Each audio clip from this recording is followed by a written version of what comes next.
Tonight, we're going to explore one of the most mysterious and unsettling phenomena in the universe. Right now, at this very moment, our galaxy is being pulled through space, not just drifting, but being actively dragged towards something. Something massive. Something hidden behind a veil of dust and stars that we can barely detect. It's called the Great Attractor, and it's hauling the Milky Way and thousands of other galaxies toward a region of space that we can't fully see or understand. By the end of tonight, you're going to understand what's pulling us, how fast we're moving, and what this means for the ultimate fate of our cosmic neighborhood. Before we get started, if you love exploring the depths of space as much as we do, take a second to like the video or subscribe. It's a simple action, but it helps this channel reach more curious minds like yours. Now, let's begin. The discovery of the Great Attractor is one of those rare moments in astronomy where the data just didn't make sense. For decades, astronomers had been mapping the motion of galaxies, measuring how fast they were moving and in what direction. The expectation was straightforward. According to the Big Bang Theory, the universe is expanding, which means galaxies should generally be moving away from each other as space itself stretches. And indeed, when you look at very distant galaxies, that's exactly what you see. They're all receding from us, their light stretched toward the red end of the spectrum by the expansion of space. This is called redshift, and it's one of the key pieces of evidence for the Big Bang.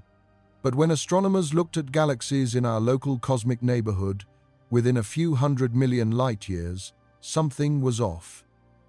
These galaxies weren't just moving with the expansion of the universe. They had additional motion, what's called peculiar velocity. Think of it this way. Imagine you're standing on a moving walkway at an airport, the kind that carries you along automatically. That walkway represents the expansion of the universe, carrying everything along with it. But now imagine you start walking on that moving walkway. Your total motion is the combination of the walkway's movement and your own walking. The walkway's movement is like the Hubble flow, the general expansion of space. Your walking is like peculiar velocity, motion caused by gravity pulling you toward something or pushing you away from something else. In the 1970s, astronomers started measuring these peculiar velocities for nearby galaxies. They would measure a galaxy's redshift to determine how fast it should be receding due to universal expansion, then compare that to the galaxy's actual observed velocity by measuring the Doppler shift of spectral lines. The difference between these two numbers is the peculiar velocity. What they found was disturbing. Almost every galaxy they looked at, within several 100 million light-years, had a peculiar velocity pointing in roughly the same direction. They were all being pulled toward the same region of space. Not moving randomly, not scattered in different directions, but flowing together like water draining toward a hole. This was completely unexpected. The universe on large scales should be fairly uniform. There shouldn't be enormous concentrations of matter pulling everything in one direction. But the data kept showing the same pattern. Galaxy after galaxy, all moving toward the same point. But let's back up and understand how astronomers even began to notice these peculiar velocities in the first place. The story really begins in the 1920s with Edwin Hubble's discovery of the expanding universe. Hubble measured the distances to galaxies using Cepheid variable stars as standard candles. Cepheids are stars that pulsate regularly, and there's a well-established relationship between their pulsation period and their intrinsic brightness. Measure how quickly a Cepheid pulses, and you know how bright it truly is. Compare that to how bright it appears from Earth, and you can calculate its distance. It's one of the fundamental techniques in astronomy. Hubble measured distances to dozens of galaxies and compared those distances to the galaxies' velocities, which he determined from their redshifts. The redshift of a galaxy tells you how much its light has been stretched to longer wavelengths, which indicates how fast it's moving away from us. What Hubble found was revolutionary. The farther away a galaxy was, the faster it was receding. This relationship, now called Hubble's law, was the first evidence that the universe is expanding. If space itself is expanding, then galaxies embedded in that space will naturally move apart, and more distant galaxies will recede faster because there's more expanding space between them and us. This was extraordinary. It meant the universe had a beginning, that it was once much smaller and denser, that it's been expanding for billions of years. It was the foundation for the Big Bang theory. But Hubble's law is a statistical relationship. When you plot galaxy distance versus velocity, the points scatter around a line, not all falling exactly on it. Some of that scatter is measurement error, uncertainties in distances or velocities, but some of it is real. Some galaxies are moving slightly faster than Hubble's law predicts, others slightly slower.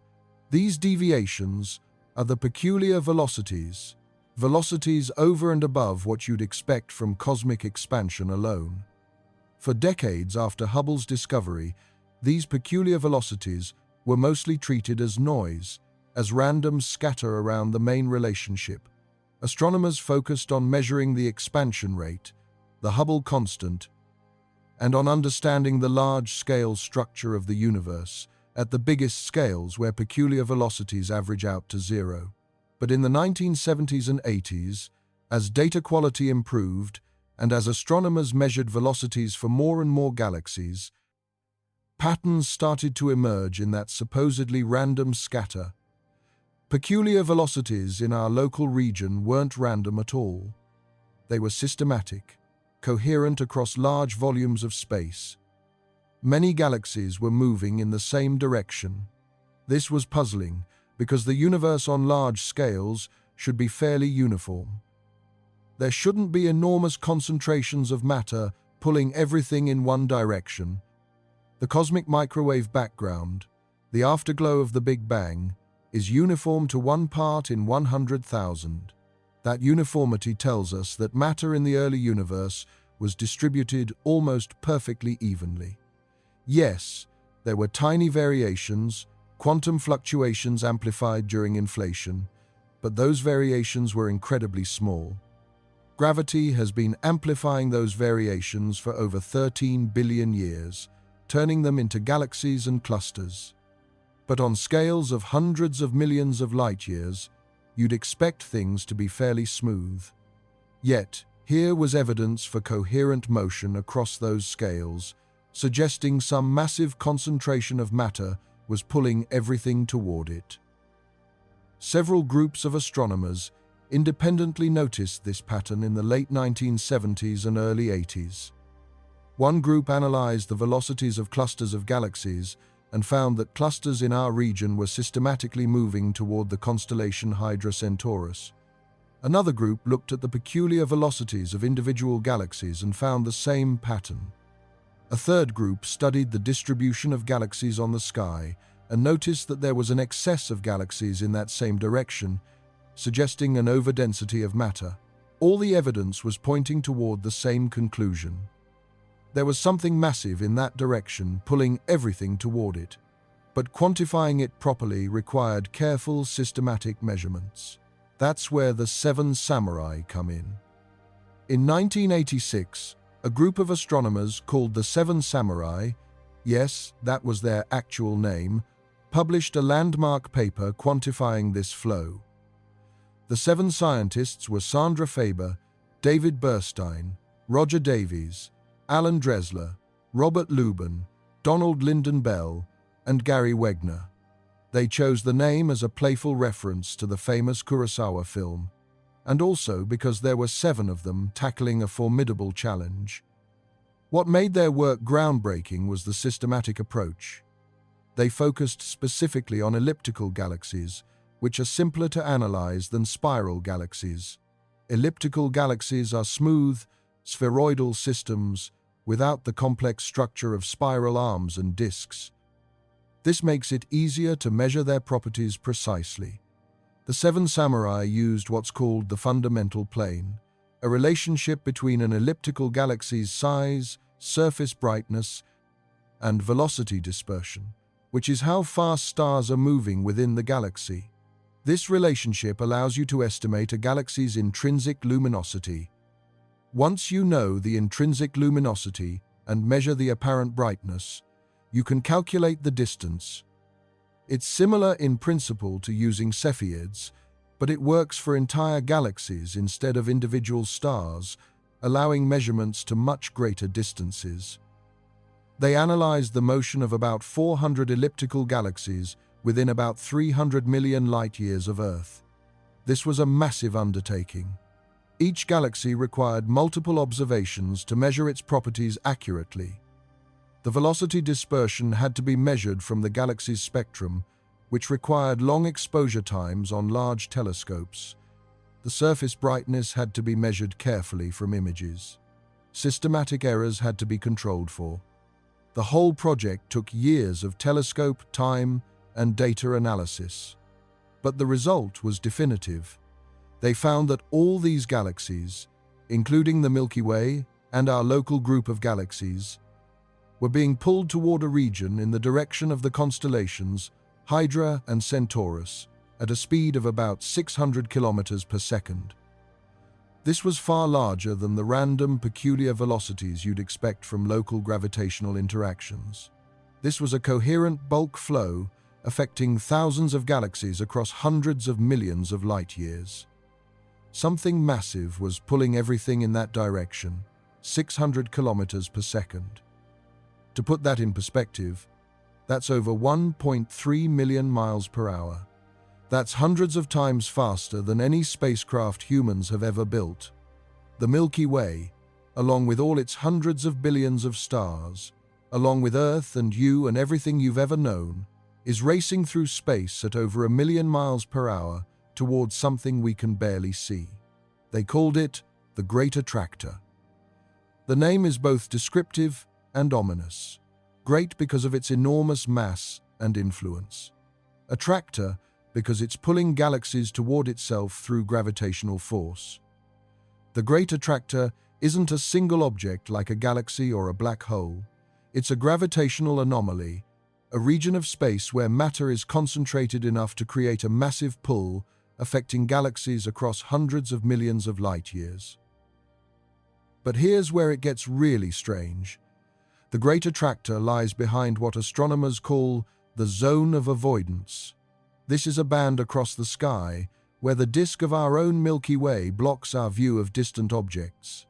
The Milky Way is a flat spiral galaxy, and we're inside it, located out in one of the spiral arms. When you look toward the galactic center or along the plane of the disk, you're looking through the densest part of the Milky Way, through billions of stars and enormous clouds of dust and gas that block visible light. This creates a zone around the sky where we can't see distant galaxies clearly. They're hidden behind our own galaxy's matter. And the Great Attractor lies right in this zone. We can't observe it directly with visible light telescopes. We can only detect its presence through its gravitational effect on galaxies we can see, and through observations at other wavelengths that can penetrate the dust. It's like trying to study something while wearing a blindfold. You can tell something massive is there because of how it affects everything around it, but you can't see it clearly. This has made studying the Great Attractor incredibly difficult. Astronomers have had to piece together evidence from indirect observations, from the motions of galaxies that aren't obscured, from X-ray observations that can penetrate dust, from radio observations that reveal the distribution of hydrogen gas. So what exactly is the Great Attractor? Based on decades of observations, astronomers now understand that what we call the Great Attractor is actually part of something even larger. The Great Attractor is centered roughly 150 million light-years away in the direction of the constellation Norma. 150 million light-years. If you could travel at the speed of light, it would take you 150 million years to reach it. By the time you arrived, assuming you left today, humanity would have evolved into something unrecognizable if it still existed at all. The Earth itself would be a completely different world. At the Great Attractor's location, there's an overdensity of galaxies, more galaxies clustered in that region than you'd find in a typical volume of space. These aren't just random galaxies floating nearby. They're bound together by gravity into what's called a supercluster. A supercluster is a massive structure containing thousands of galaxies spanning hundreds of millions of light-years.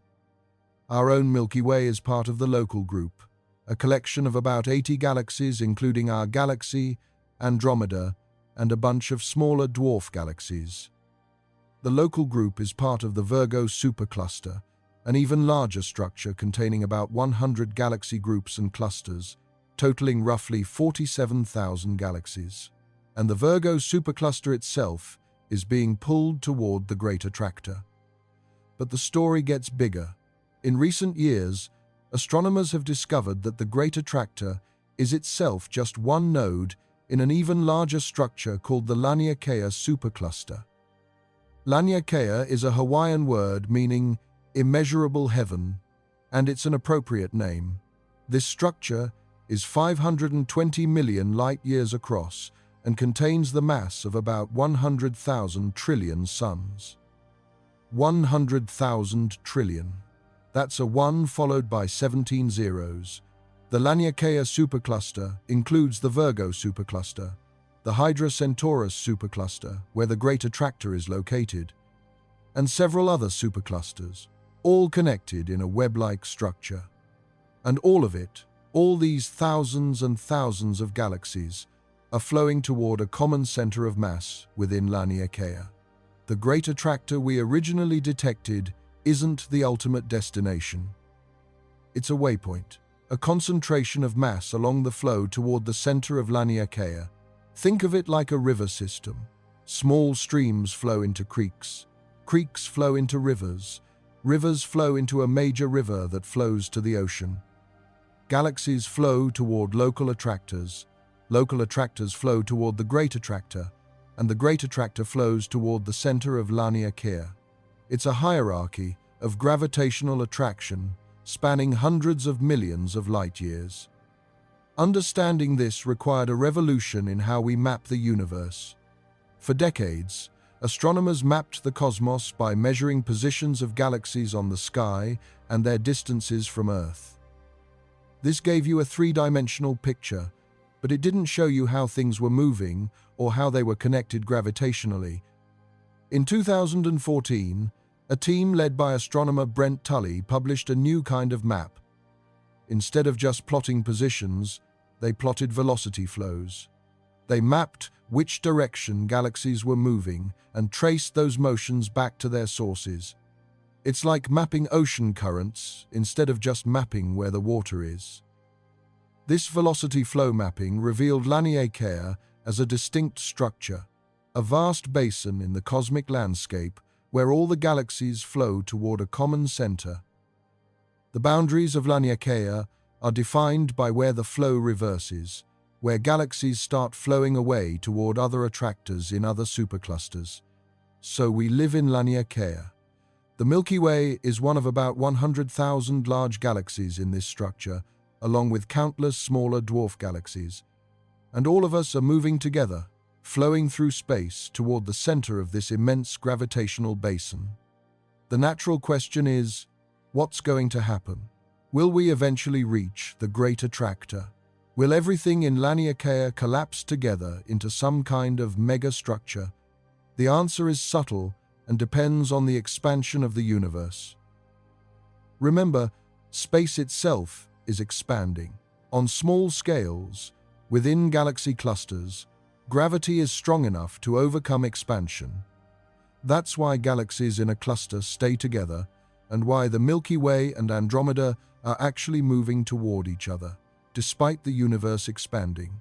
Gravity wins on those scales, but on larger scales, expansion wins. At distances of hundreds of millions or billions of light-years, the expansion of space is faster than gravity can pull things together. The Laniakea supercluster is right at the boundary between these two regimes. Within Laniakea, galaxies are flowing together. But Laniakea itself is being pulled apart by cosmic expansion. The structure is expanding even as its contents flow inward. It's like trying to swim upstream in a river that's getting wider. You might be moving toward the shore, but the shore is receding faster than you can swim. This means that while the Milky Way is indeed moving toward the Great Attractor and toward the center of Laniakea, we'll never actually get there. The expansion of space will carry the destination away faster than we can approach it. We're on a cosmic treadmill, running but never arriving. And there's more. Laniakea itself is being pulled towards something even larger. Beyond Laniakea, there's another massive concentration of matter called the Shapley concentration, or Shapley supercluster. This is one of the largest structures in the observable universe, containing thousands of galaxies with a total mass perhaps 10,000 times greater than the Milky Way. And it's pulling on Laniakea. So the motion we observe, the flow toward the Great Attractor, is itself part of a larger flow toward Shapley. Its attractors all the way down, or rather all the way up to larger and larger scales. At some point, these flows merge with the general Hubble expansion and become indistinguishable from it. But within our local region of the universe, within 1 billion light-years or so, we can trace these massive flows and see how gravity is still shaping the cosmic landscape despite the overall expansion. Let's talk about what we actually know about the Great Attractor region itself. What's actually there, hidden behind the zone of avoidance? Astronomers have used various techniques to peer through the dust. Infrared observations can penetrate dust better than visible light. X-ray observations reveal hot gas in galaxy clusters. Radio observations map the distribution of neutral hydrogen, and surveys that look through the galactic plane at angles where the dust is thinner can catch glimpses of what's beyond.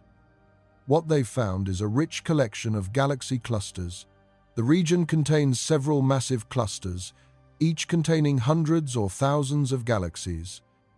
There's the Norma cluster, the Centaurus cluster, the Hydra cluster, and others. Together, these clusters create the overdensity that we detect as the Great Attractor. Each individual cluster has a mass of roughly 10 to the 15th solar masses. That's a quadrillion times the mass of the Sun.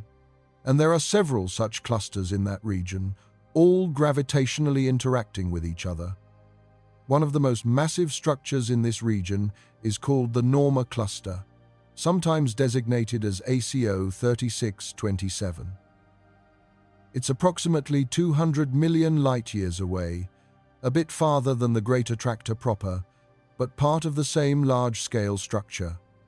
This cluster alone contains hundreds of galaxies and has a total mass of about 10 to the 15 solar masses. Another major cluster is the Centaurus cluster, also known as Abell 3526.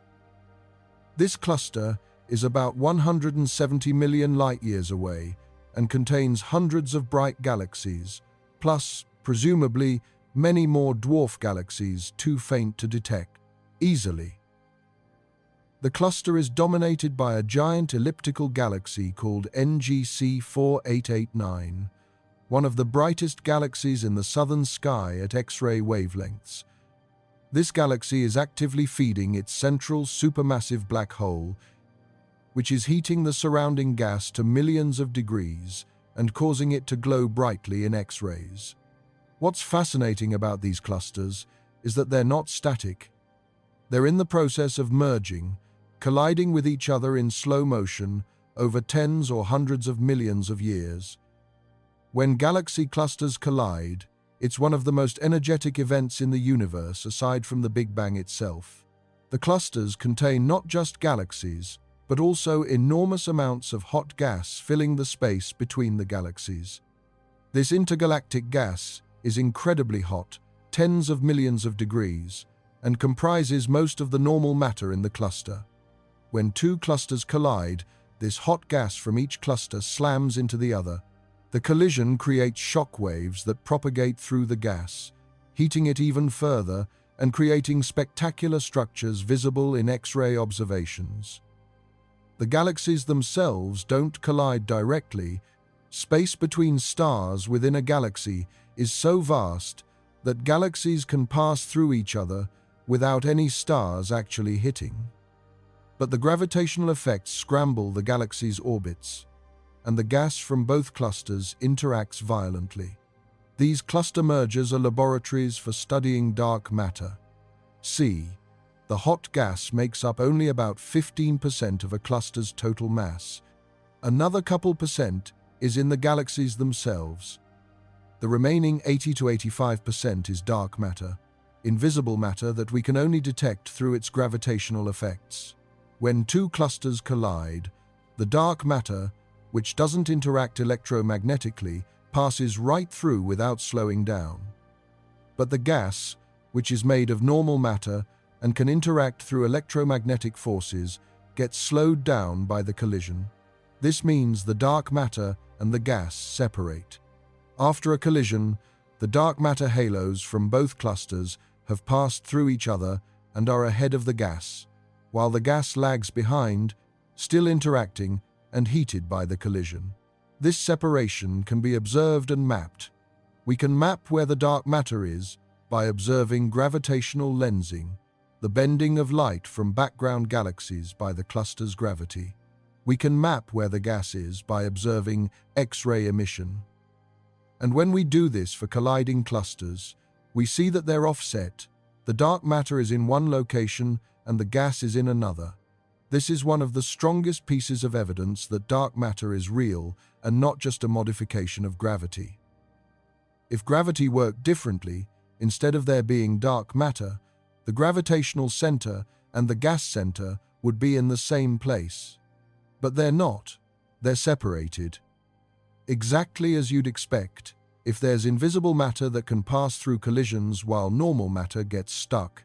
The clusters in the Great Attractor region show some evidence of ongoing mergers.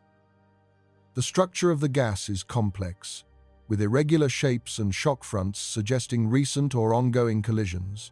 This makes sense because the Great Attractor is a convergence point where multiple flows of galaxies are coming together. It's a place where the cosmic web is tangled, where matter is collecting and clusters are growing through accretion and mergers. Understanding the detailed structure of this region is an ongoing challenge. Because of the zone of avoidance, we still don't have complete maps.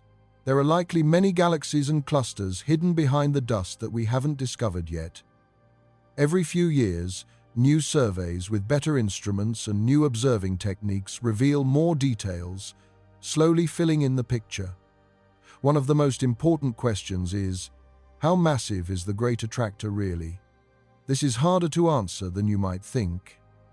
We can measure the velocity of galaxies being pulled toward it, and from those velocities, we can estimate the mass needed to produce that pull. But the calculation depends on assumptions about the distribution of mass, about how concentrated it is, and how extended it is. Different analyses have given different answers. Early estimates suggested the Great Attractor had a mass of about 10 to the 16th solar masses, roughly 10 times the mass of a typical large galaxy cluster. More recent work suggests it might be somewhat less massive, maybe 5 or 6 times 10 to the 15th solar masses. This is still an enormous mass, equivalent to tens of thousands of Milky Way galaxies, but it's not quite as extreme as some early estimates suggested. Part of the reason for the revision is that as we've understood Laniakea better, we've realized that the flow pattern is more complex than a simple motion toward a single point. The Great Attractor is one concentration of mass, but there are others nearby, and the overall flow is toward the center of Laniakea, which is not exactly at the Great Attractor's location. The center of Laniakea is in a region between the Great Attractor and us, and that's where the flows from different directions converge. Let's talk about what this means for the Milky Way specifically. Our galaxy is moving through space at about 600 kilometers per second toward the Great Attractor. But that's not our only motion. We're also moving toward Andromeda, at about 110 kilometers per second because of the local gravitational pull between our two galaxies, and we're orbiting around the center of the local group at some velocity. And the local group as a whole is moving through the cosmic microwave background at about 630 kilometers per second. All these motions add up. The Milky Way's total motion through space relative to the cosmic microwave background is about 630 kilometers per second in a direction roughly toward the constellation Leo. This motion is called our peculiar velocity, and it's the result of all the gravitational pulls acting on us. The Great Attractor contributes to this motion, but so do other nearby structures like the Virgo cluster and the Shapley concentration. Disentangling all these contributions is a major challenge in cosmology. Now, 630 kilometers per second sounds fast, and it is by human standards. That's about 1.4 million miles per hour. If you were traveling at that speed, you could circle the Earth's equator in about 45 seconds. You could reach the moon in about 10 minutes. You could travel from Earth to the Sun in less than 3 days instead of the months it takes current spacecraft. But on cosmic scales, it's actually not that unusual. Galaxies routinely move at hundreds of kilometers per second due to gravitational interactions. What's remarkable isn't the speed, it's the scale over which the motion is coherent. We're not just talking about one galaxy moving, we're talking about thousands of galaxies across hundreds of millions of light years, all moving together in the same direction. That's what requires a truly massive concentration of matter. To understand why this is so remarkable, let's think about how gravity works on different scales. On the scale of the solar system, gravity is straightforward. The Sun contains 99.8% of the total mass, so it dominates gravitationally. The planets orbit the Sun in elliptical paths determined by the Sun's gravity, modified slightly by the gravitational tugs from other planets. The math is well understood. Newton figured it out in the 1600s, and Einstein refined it in the early 1900s with general relativity. On the scale of individual galaxies, it gets more complex. A galaxy contains hundreds of billions of stars spread across tens of thousands of light years. Each star feels the gravity of all the other stars, plus the gravity of the dark matter halos surrounding the galaxy. The result is that stars orbit the galactic center in complex paths that can take hundreds of millions of years to complete. Our Sun, for example, orbits the center of the Milky Way about once every 225 million years. That means since the Sun formed 4.6 billion years ago, it has completed roughly 20 orbits around the galaxy. Each time around, it passes through the spiral arms, encounters giant molecular clouds, and experiences subtle gravitational perturbations from other stars. On the scale of galaxy clusters, which contain hundreds or thousands of galaxies in a region tens of millions of light-years across, the dynamics are even more complex. Galaxies within a cluster orbit the cluster's center of mass, but their paths are constantly perturbed by close encounters with other galaxies. Occasionally, two galaxies come close enough to interact strongly, distorting each other's shapes through tidal forces. Sometimes they merge completely, combining into a single larger galaxy over hundreds of millions of years. These interactions are violent but slow by human standards. The Milky Way and Andromeda are on a collision course right now, approaching each other at about 110 kilometers per second. They'll collide in roughly 4 billion years. The collision will take place over several billion years as the two galaxies pass through each other multiple times, exchange stars through tidal interactions, and finally merge into a single giant elliptical galaxy. But now, scale up to superclusters, structures containing thousands of galaxies across hundreds of millions of light years. At this scale, the motion becomes more like a flow than individual orbits. Galaxies aren't orbiting some central point. They're flowing along filaments and sheets in the cosmic web, pulled by the combined gravity of all the matter in the structure. The Great Attractor is generating exactly this kind of flow. It's pulling thousands of galaxies toward a common region, but not because they're orbiting it like planets orbit the Sun. Rather, they're falling toward it through the general gravitational field created by the overdensity of matter in that region. Think of it like water flowing downhill. Water doesn't orbit the bottom of a valley, it flows toward it following the slope of the land. Similarly, galaxies flow through space, following the gravitational gradients created by the distribution of matter. The Great Attractor is a gravitational valley, and we're flowing downhill toward it. This analogy helps explain why the motion is so coherent across large scales. Just as all the rainwater on a mountainside flows toward the same river, all the galaxies in a region of space flow toward the same gravitational attractor. The flow pattern can persist across hundreds of millions of light years because that's the scale of the gravitational landscape created by the large-scale distribution of matter. Now, let's add another complication. These flows aren't static, they're evolving over time. As galaxies flow together, the overdensities grow denser, which increases their gravitational pull, which causes more material to flow in, which makes them denser still. It's a runaway process called gravitational instability, and it's been operating since shortly after the Big Bang. In the early universe, just a few 100,000 years after the Big Bang, matter was distributed almost uniformly. The tiny variations in density were only about 1 part in 100,000. You can see these variations today in the cosmic microwave background, the patterns of slightly hotter and slightly cooler spots in the afterglow of the Big Bang. Those patterns are a snapshot of the early universe, showing the distribution of matter when the universe was only 380,000 years old. The slightly denser regions in that map are the seeds of all future structure. Those regions had slightly stronger gravity, so they pulled in more matter from their surroundings. This made them denser still, which increased their gravity more, which pulled in more matter. Over millions of years, these tiny overdensities grew into the first galaxies. Over hundreds of millions of years, galaxies clustered together into groups and clusters. Over billions of years, clusters connected into superclusters, linked by filaments of galaxies. And this process is still ongoing. The Great Attractor and Laniakea are structures that are still forming, still growing, still pulling in material.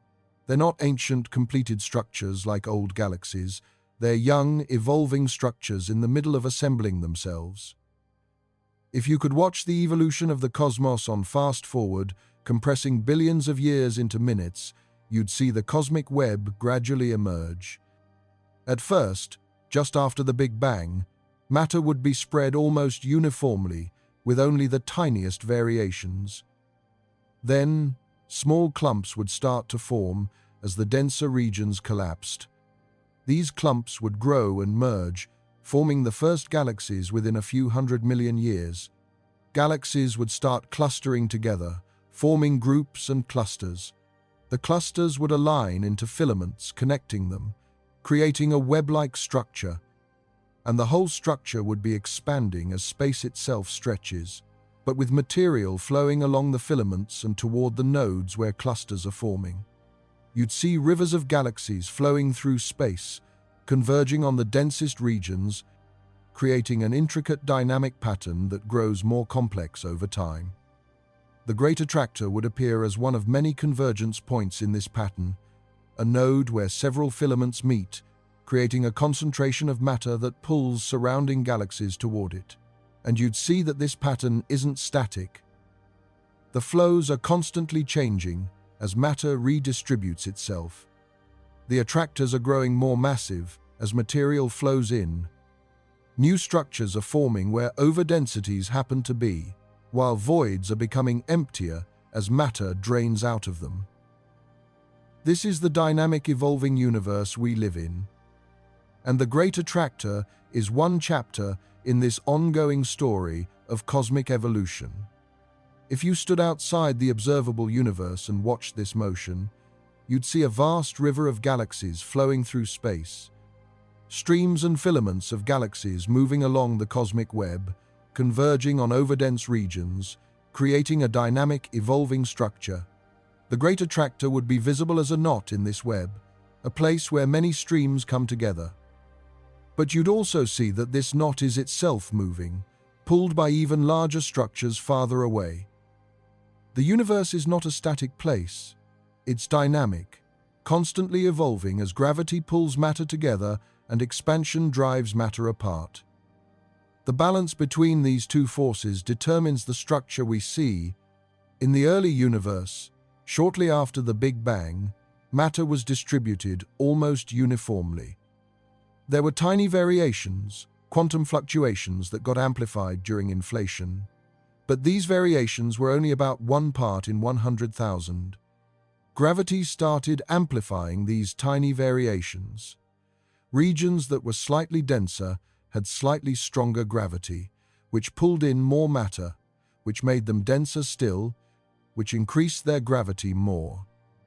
This runaway process is called gravitational instability, and it's responsible for all the structure in the universe. Over hundreds of millions of years, those tiny variations grew into galaxies, galaxy clusters, and superclusters. The densest regions collapsed first, forming the first galaxies within a few 100 million years after the Big Bang. Less dense regions took longer, and the largest structures like superclusters are still forming today. The Great Attractor and Laniakea are examples of structures that are still in the process of coming together. They're not fully collapsed, not viralized, the way individual galaxy clusters are. They're extended regions where matter is flowing inward but hasn't yet settled into a stable configuration.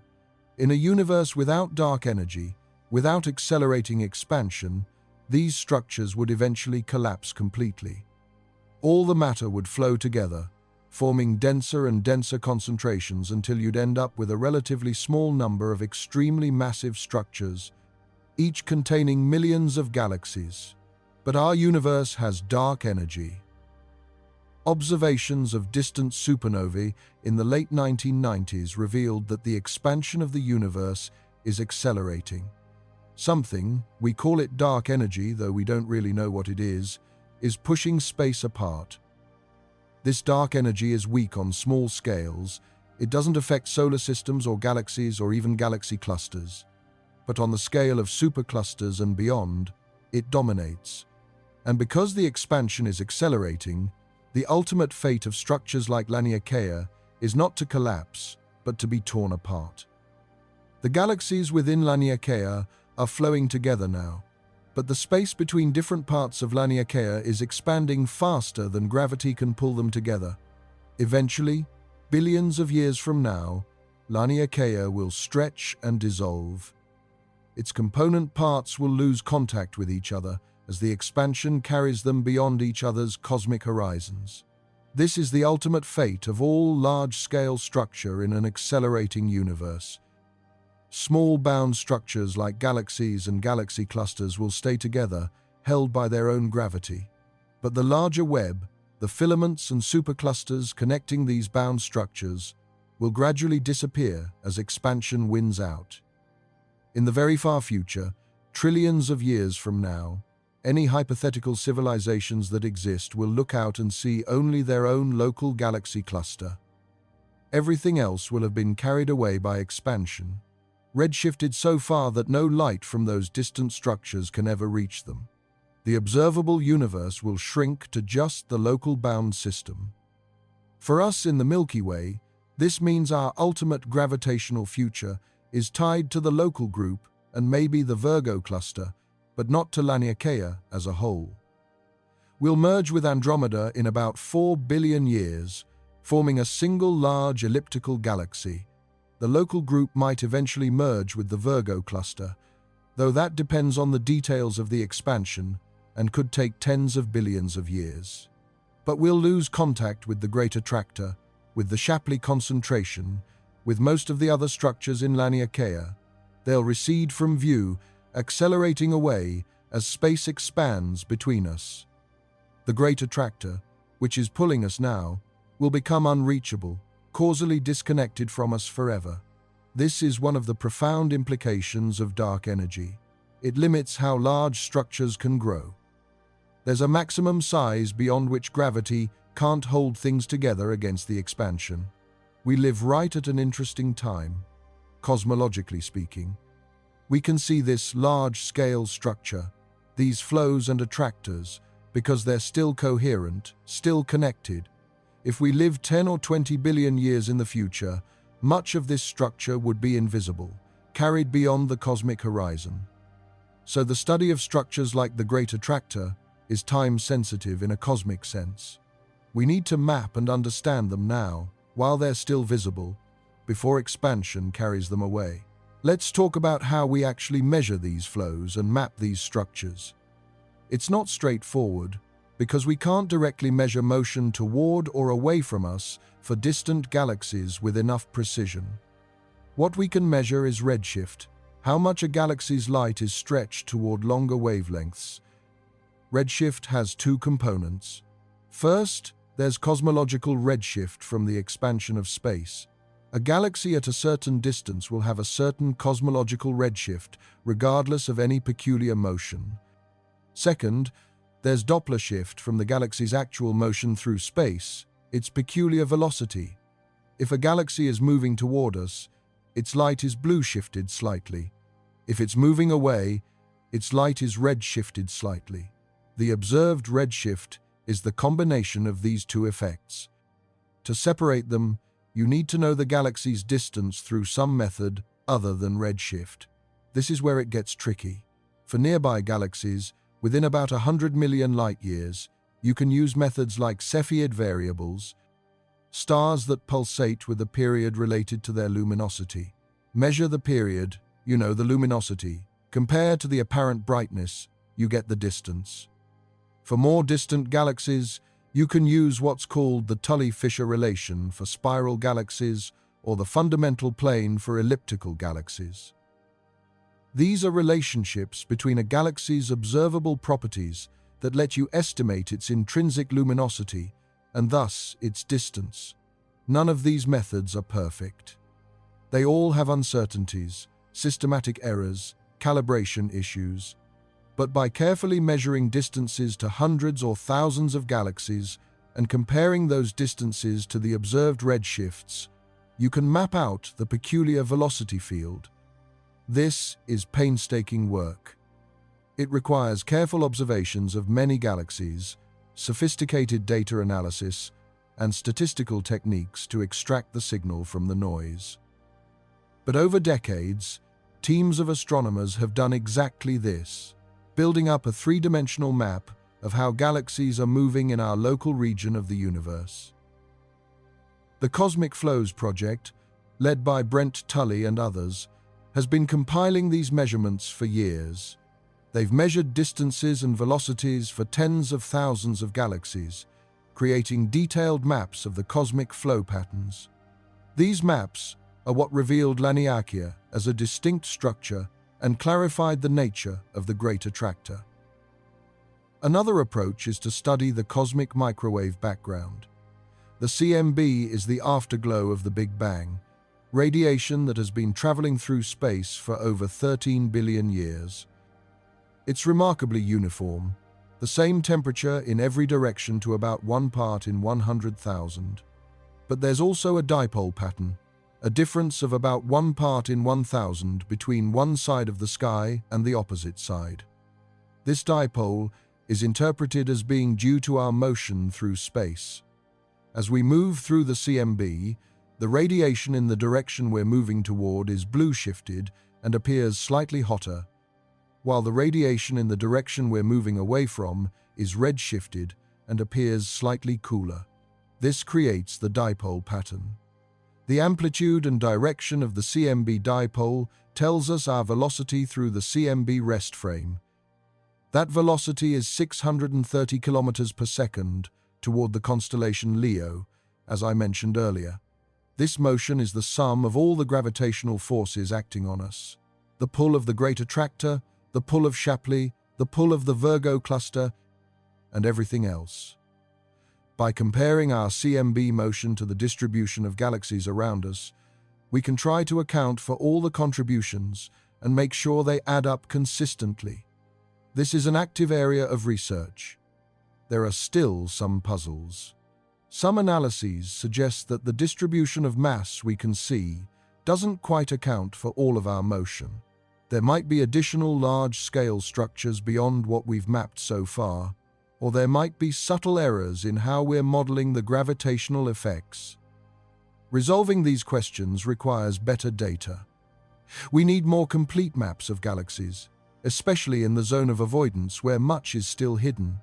We need better distance measurements to reduce the uncertainties in peculiar velocities. And we need more sophisticated models of how gravity generates these large-scale flows. New telescopes and surveys are helping. The Square Kilometre Array, a massive radio telescope being built in South Africa and Australia, will map neutral hydrogen gas throughout the local universe, revealing galaxies hidden behind dust. The Vera Rubin Observatory, coming online soon in Chile, will survey the entire southern sky repeatedly, measuring positions and brightnesses of billions of galaxies, and helping refine our understanding of cosmic structure. And future space missions, like the Nancy Grace Roman Space Telescope, will provide infrared observations that can pierce dust and reveal galaxies in the zone of avoidance. Each of these will add pieces to the puzzle, helping us understand the Great Attractor and the larger structures it's part of. The Great Attractor also raises fascinating questions about the predictability and determinism of cosmic structure formation. If we could rewind the universe to shortly after the Big Bang and run it forward again with slightly different initial conditions, would we get the same large-scale structure? Would something like the Great Attractor form in the same place, or is its location and properties a contingent historical accident? This question connects to deeper issues in cosmology about the nature of probability and explanation in a universe that appears to have quantum randomness at its foundation.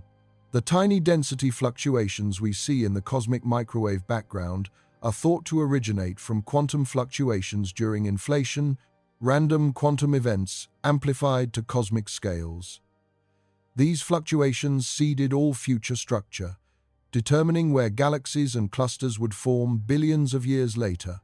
But quantum events are inherently probabilistic.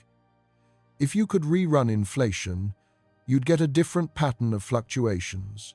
Those different fluctuations would lead to different structures forming in different places. The Great Attractor might not exist at all, or it might form somewhere else entirely, or a different structure might form in that location instead. In this view, the specific details of cosmic structure, including the Great Attractor's existence and properties, are historically contingent. They depend on the specific random quantum fluctuations that happen during inflation in our universe. In a different universe, or in a different region of an infinite universe, the large-scale structure would look completely different. But there's another perspective. Maybe the statistical properties of structures like the Great Attractor are determined by the laws of physics and the parameters of the universe. Maybe while the specific location is contingent, something like the Great Attractor would inevitably form somewhere. The universe might have enough volume and enough time that clusters and superclusters of roughly this mass and size are bound to occur somewhere. From this perspective, studying structures like the Great Attractor tells us about the fundamental physics governing structure formation, not just about the specific history of our region of space. These are deep questions that astronomy is beginning to address through large-scale surveys and theoretical modeling. By mapping structure across the observable universe and comparing the statistical properties of what we see to what theories predict, we can test our understanding of how gravity, dark matter, and dark energy interact to create the cosmic landscape. The Great Attractor is one data point in this larger investigation. It's a particularly interesting data point because it's nearby enough to study in detail, because it's massive enough to have a significant effect, and because it's partially hidden, which makes it a good test of our observational techniques and theoretical models. There's also the question of how structures like the Great Attractor relate to the problem of cosmic homogeneity. On the very largest scales, averaging over volumes of many billions of light years, the universe appears to be homogeneous and isotropic. It looks the same in every direction and has the same properties everywhere. This is called the cosmological principle, and it's a fundamental assumption in our standard model of cosmology. The cosmic microwave background supports this. It's extremely uniform across the whole sky, but on smaller scales, hundreds of millions of light years, the universe is obviously not homogeneous. There are vast differences in density between clusters and voids, between filaments and the spaces between them. The Great Attractor is part of this inhomogeneity. So there's a transition scale, somewhere around a few 100 million light years to perhaps a billion light years, where the universe transitions from being lumpy and structured to being smooth and uniform. Understanding this transition scale and what determines it is important for cosmology. It's related to the size of the initial density fluctuations and how gravity has amplified them over cosmic time. It's also related to the expansion rate of the universe and the balance between gravity pulling things together and expansion driving them apart. Structures like the Great Attractor are right at this critical scale. They're among the largest coherent structures that gravity has managed to create before expansion takes over. Studying them helps us understand where that boundary lies and what determines it. This has implications for debates about the cosmological principle and whether the universe really is homogeneous on large enough scales. Some observations have suggested there might be structures even larger than what we thought possible, flows extending over billions of light years, concentrations of matter that seem too large to have formed in the age of the universe. These claims are controversial, and most astronomers are skeptical, but they highlight that our understanding of the very largest scale structure is still incomplete. The Great Attractor and Laniakea are well established, but whether there are even larger structures beyond them is an open question. Another intriguing aspect is how the Great Attractor fits into the overall distribution of matter in the observable universe. The universe isn't arranged randomly. There's a characteristic pattern to the cosmic web, with filaments roughly 100 to 200 million light-years long connecting clusters, surrounding voids typically 300 to 500 million light-years in diameter.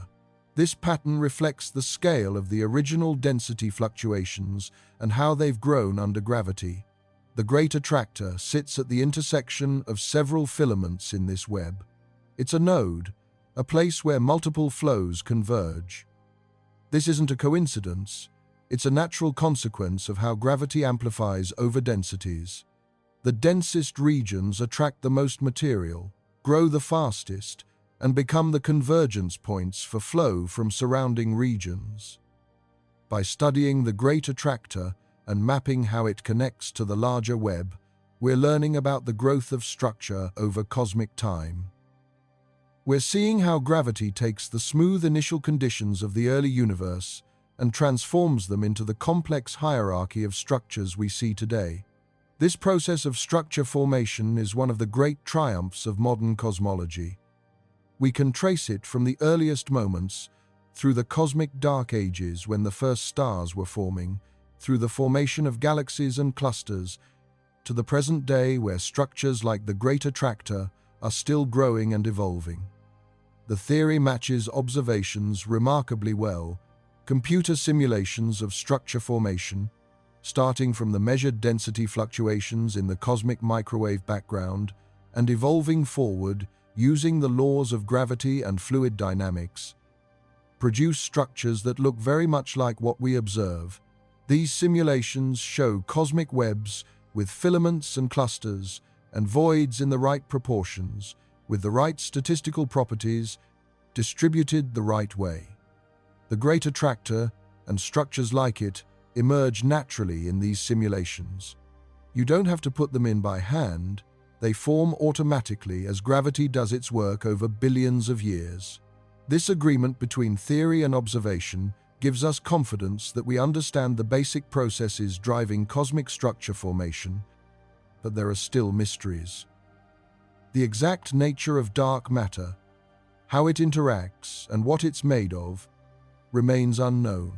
The nature of dark energy, what causes the accelerating expansion, is equally mysterious. And there are details of structure formation, like how galaxies form stars and how supermassive black holes grow, that are still being worked out. The Great Attractor region is a laboratory for studying all these questions. It's a place where matter is collecting and interacting, where dark matter and normal matter are both important, where we can observe processes that happen throughout the universe's history. Every observation we make of this region, every new measurement of galaxy velocities or cluster masses or gas temperatures adds to our understanding.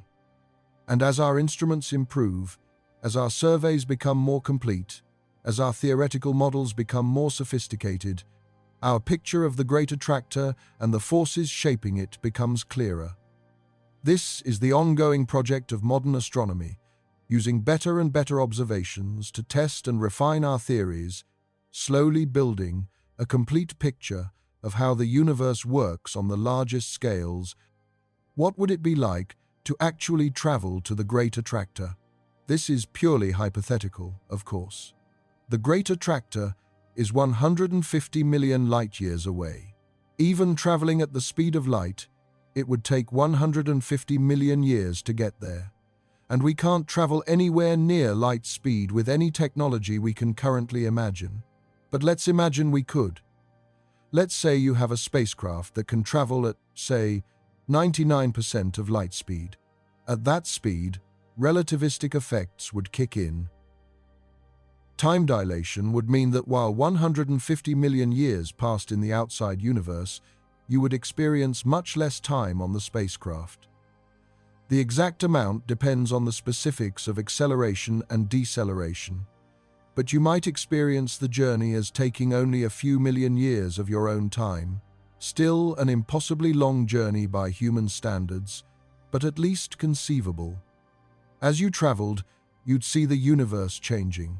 Stars would be born and die. Galaxies would collide and merge. The cosmic web would evolve, its structure shifting as matter continued to flow and cluster. The sun would exhaust its fuel and die, expanding into a red giant that would engulf the inner planets, including Earth, then shrinking to a white dwarf. All of human civilization, if it still existed, would be unrecognizably different from when you left. As you approached the Great Attractor region, you'd start to see more and more galaxies crowding your view.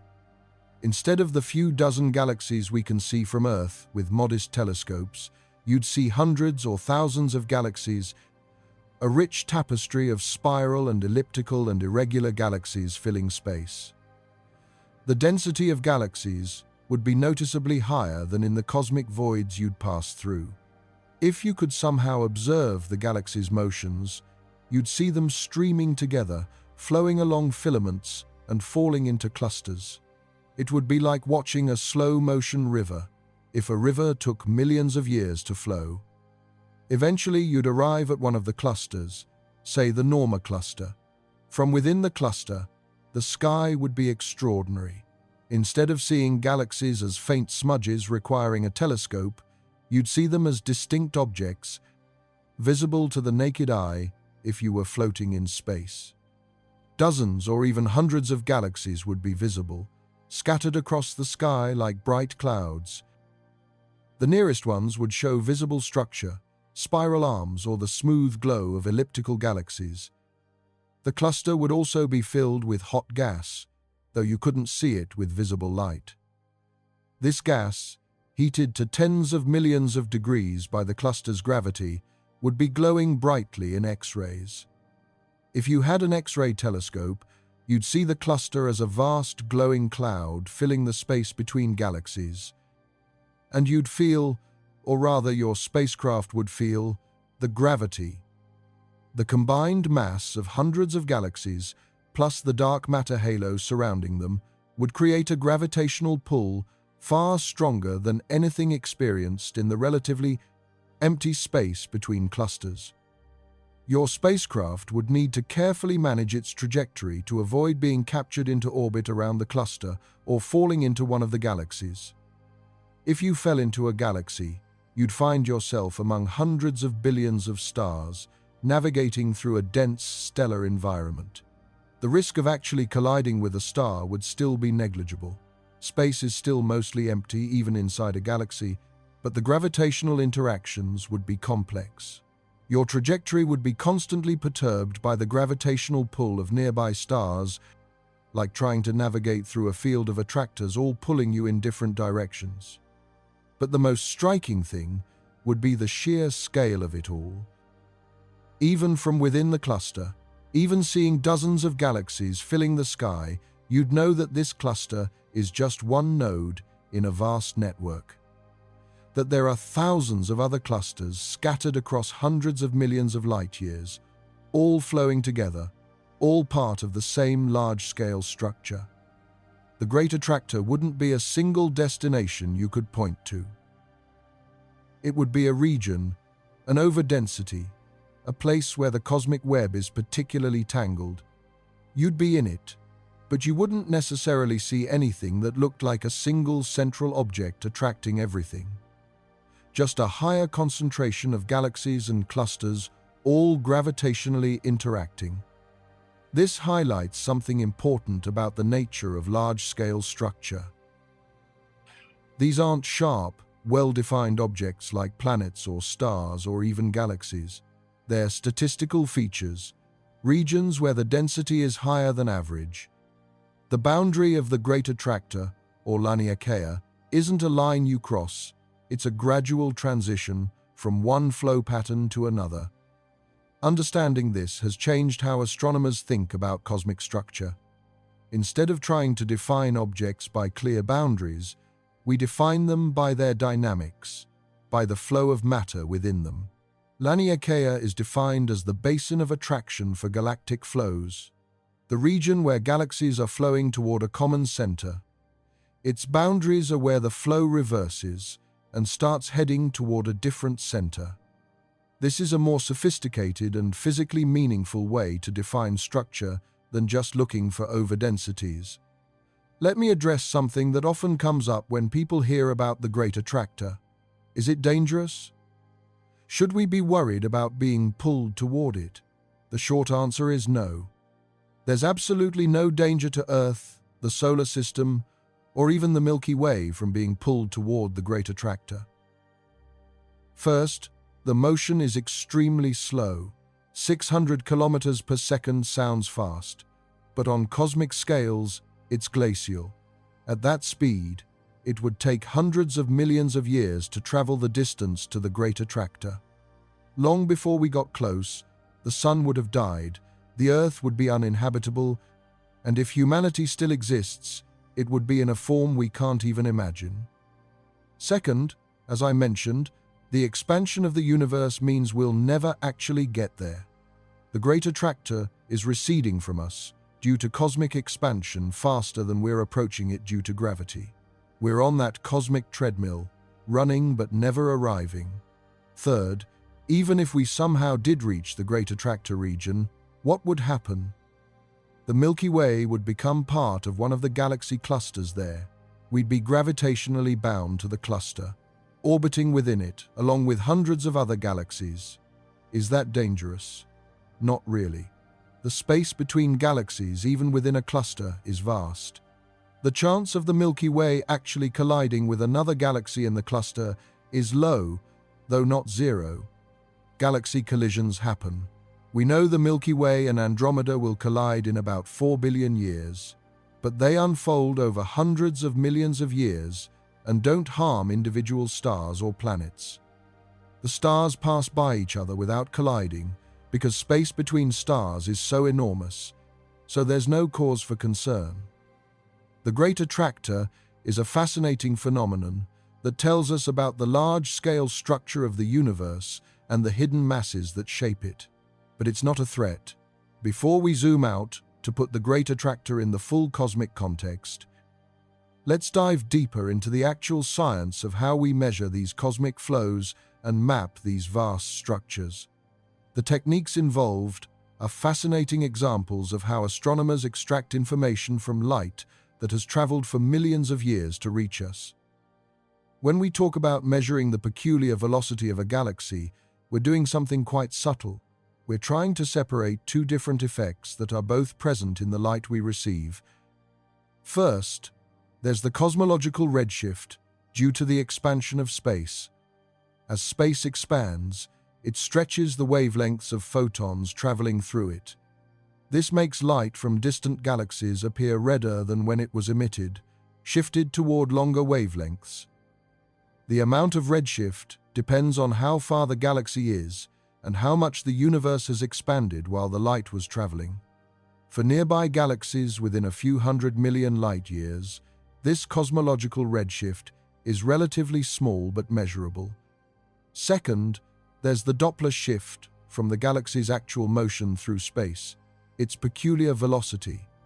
If a galaxy is moving toward us, its light is blue-shifted, compressed to shorter wavelengths. If it's moving away, its light is red-shifted. This is the same Doppler effect you hear when an ambulance siren's pitch changes as it passes you. The observed redshift of a galaxy is the combination of these two effects. To measure peculiar velocity, you need to know what the redshift would be from expansion alone, which means you need to know the galaxy's distance independently of its redshift. This is challenging because for distant objects, redshift is usually how we measure distance in the first place. It's a bit circular.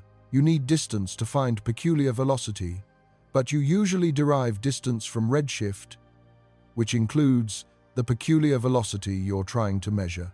Breaking this circularity requires distance indicators that don't depend on redshift. For the nearest galaxies, within about 20 million light-years, we can use individual stars as distance indicators. Cepheid variables are particularly useful. These are massive stars that pulsate regularly, swelling and shrinking over periods ranging from a few days to several months. In the 1910s, astronomer Henrietta Swan-Leavitt discovered that there's a tight relationship between a Cepheid's pulsation period and its intrinsic luminosity. Longer period Cepheids are intrinsically brighter than shorter period ones. This makes them standard candles. Objects whose intrinsic brightness is known, observe a Cepheid, measure its period, and you know how bright it truly is. Compare that to how bright it appears from Earth, and the difference tells you the distance. It's basically using the inverse square law. Light dims with the square of distance. If something appears 100 times dimmer than it should, it's 10 times farther away. The Hubble Space Telescope has been instrumental in measuring Cepheids in distant galaxies. Its sharp vision and sensitivity allow it to resolve individual Cepheid variables in galaxies tens of millions of light-years away, far beyond what ground-based telescopes can achieve. These measurements have provided distance estimates for dozens of galaxies, creating a fundamental calibration for all other distance measurement methods. Beyond the reach of Cepheids, astronomers use other techniques.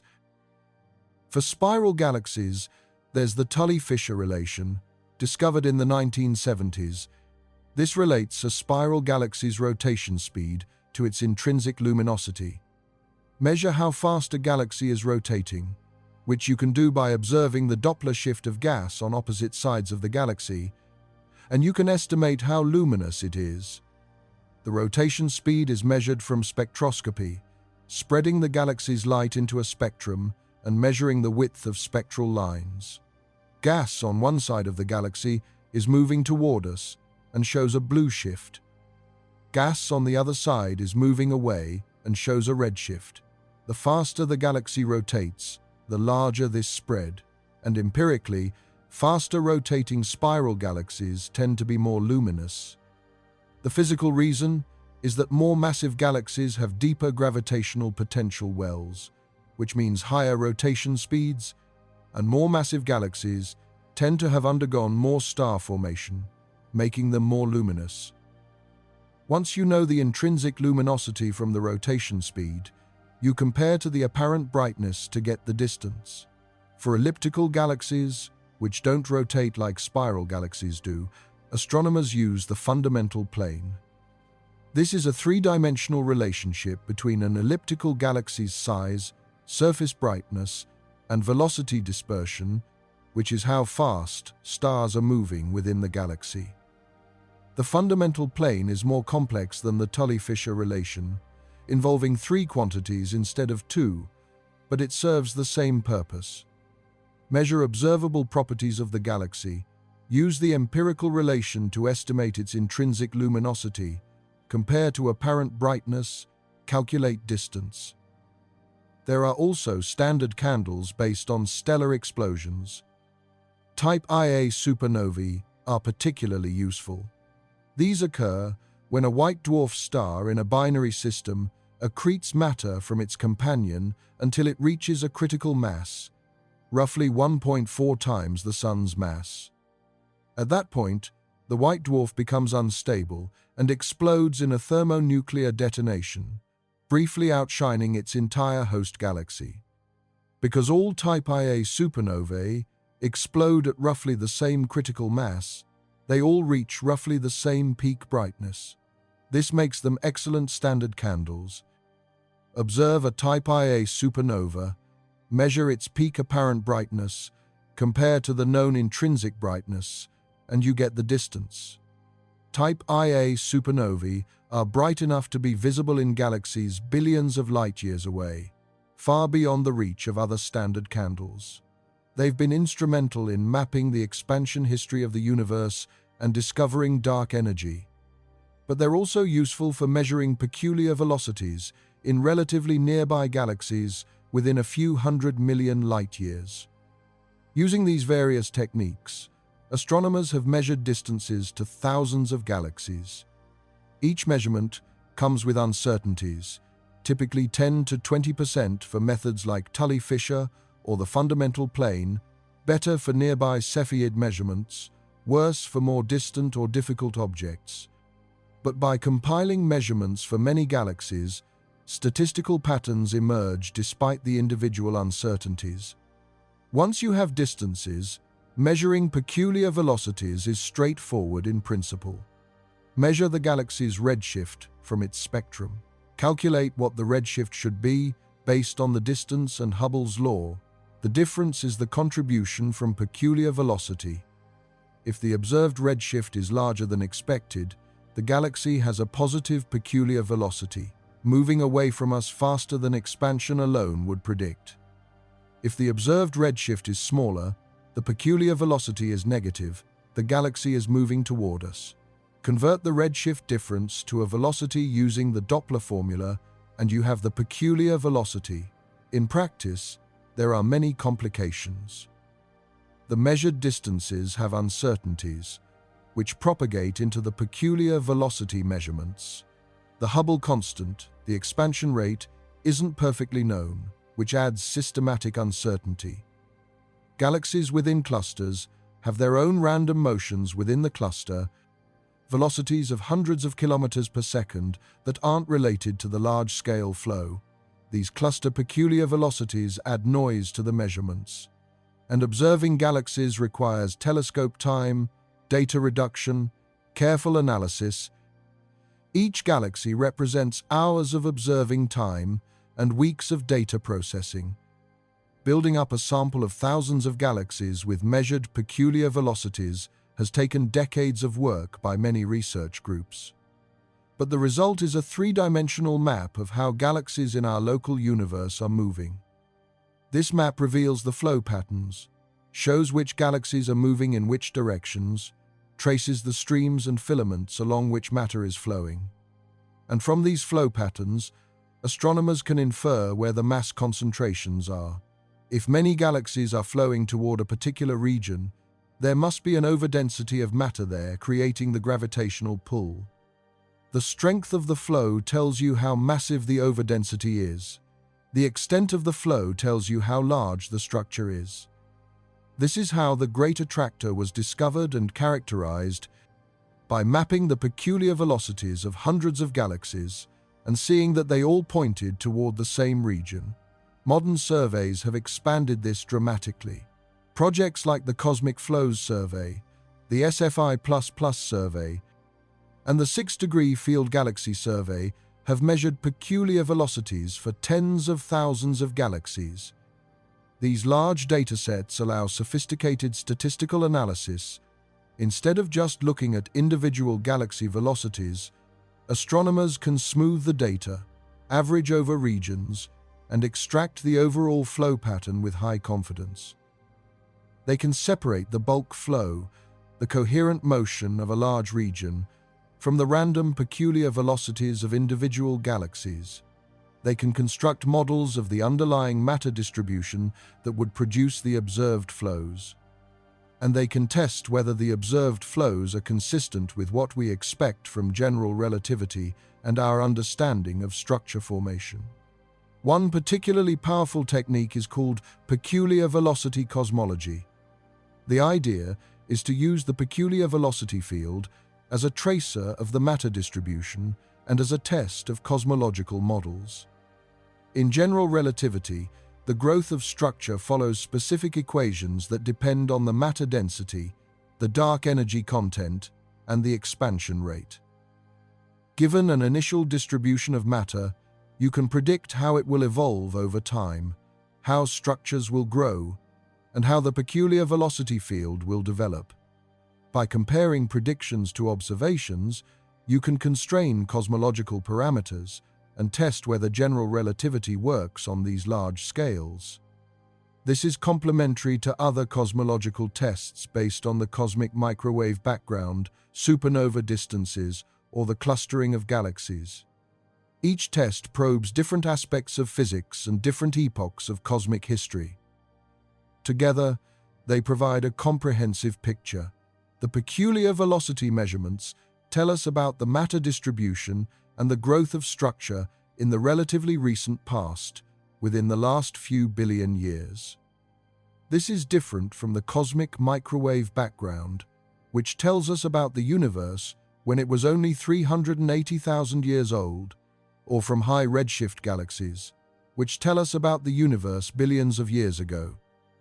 Peculiar velocities are a window into the local universe, the cosmic neighborhood we actually inhabit. They reveal the gravitational landscape we're embedded in, the forces that are shaping our galaxy's trajectory through space. And they connect us to the larger cosmic story, showing how local structure relates to the overall expansion and evolution of the universe. The discovery of Laniakea in 2014 was a triumph of this approach. By compiling peculiar velocity measurements for about 8,000 galaxies, and using sophisticated flow tracing algorithms, Brent Tully's team was able to map the basin of attraction that defines Laniakea. They could see where galaxies were flowing from and where they were flowing to. They could identify the watershed boundaries, where flow reverses direction. And they could see that the Great Attractor, while an important concentration of mass, is really just one node within the larger Laniakea structure. This kind of analysis would have been impossible even a couple decades ago. It required large data sets, sophisticated computational tools, and theoretical frameworks for interpreting peculiar velocity data. It's an example of how advances in observational astronomy, computational power, and theoretical understanding combine to reveal new layers of cosmic structure. And the work continues. Current and planned surveys will measure peculiar velocities for hundreds of thousands of galaxies. The data quality will improve as measurement techniques become more refined, and theoretical models will become more sophisticated, incorporating the effects of dark matter substructure, the impact of dark energy on structure growth, and the detailed physics of galaxy formation. All of this will sharpen our picture of the Great Attractor and the flows it generates. We'll map the mass distribution in the zone of avoidance more completely. We'll understand better how the Great Attractor fits into the larger Laniakea structure and how Laniakea relates to structures beyond it.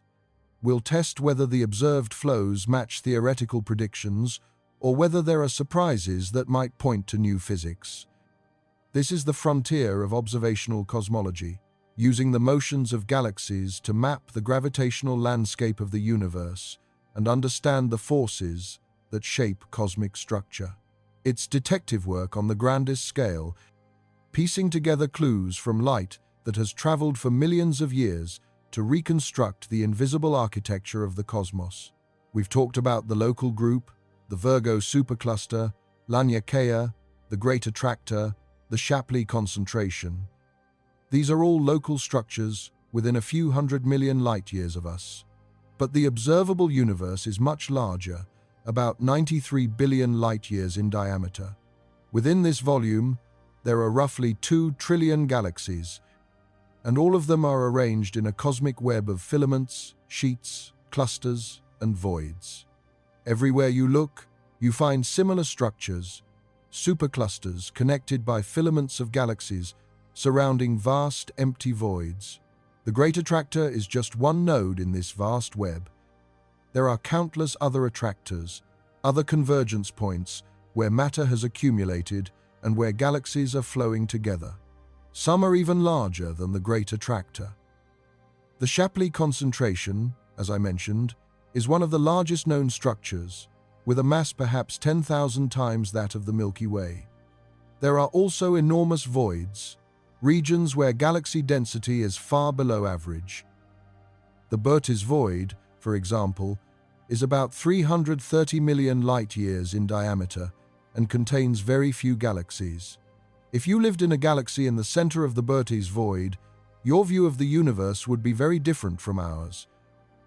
Instead of seeing thousands of galaxies in every direction, you'd see mostly empty space.